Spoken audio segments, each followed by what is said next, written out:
I'm Big Boones. This is how to cook with a Mr. Heater.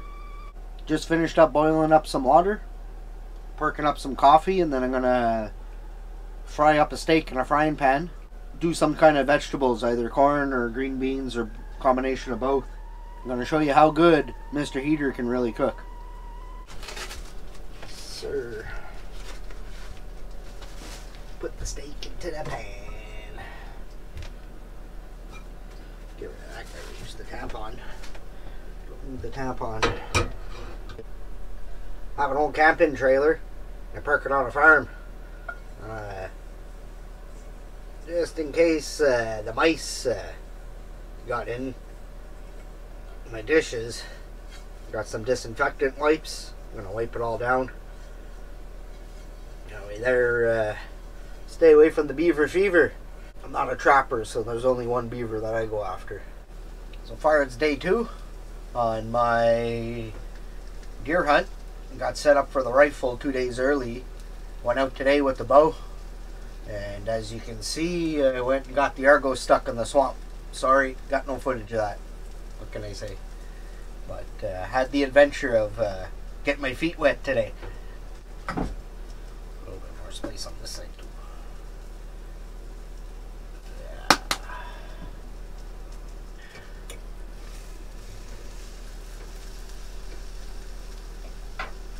Right on, the steak's cooking up good. Got the corn going. Saved the corn can. Make a candle holder. I can burn the longer candles. They give it a lot better light. Just saying.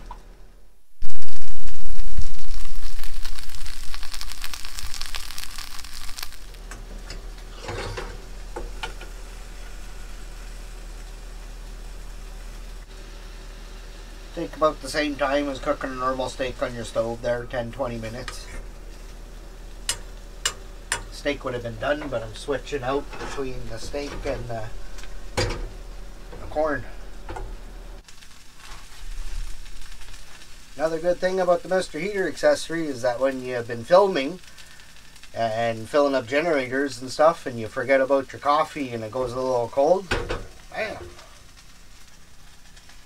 Just put the coffee on there, let it warm up a little bit. My steak's done. Hope you enjoyed the video. Please give it a like. If you're not subscribed, please do so. If you're already subscribed, tell a friend. Have a good one. And another meal done by Mr. Heater. More pork chops. Some beans. Beans and pork. Yum. What a boon, what a doer, what a dream come a truer was he.